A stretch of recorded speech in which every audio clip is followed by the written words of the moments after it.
Bajaj discover গাড়ি। তো এটা কি হয়েছে, স্টার্ট হয়ে যাচ্ছে প্রতিবার কিন্তু পিক আপ হচ্ছে না।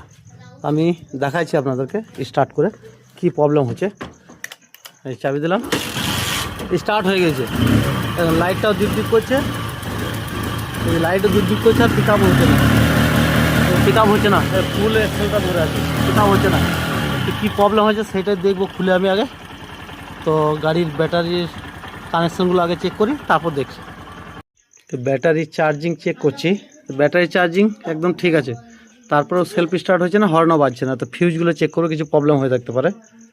তো আমার এই ব্যাটারি চার্জিংয়ের যে তারটা আছে, এই তারটা ইঁদুরে কেটে দিয়েছে, তার জন্যেই পিক আপের প্রবলেমটা হয়েছে। তো আমি এটা লাগিয়ে আবার স্টার্ট করে দেখাচ্ছি আপনার।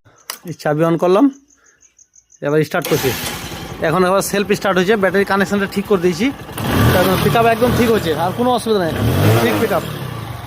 আবার এই তারটা খুলে দিচ্ছি, এই যে তারটা খুলে দিলাম, হ্যাঁ, আর পিক আপ হচ্ছে না, আর পিক আপ হচ্ছে না।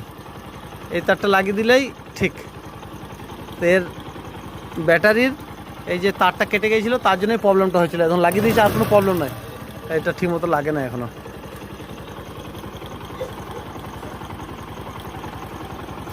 দেখি পিক আপটা দাও, পিক আপটা দাও এবারে।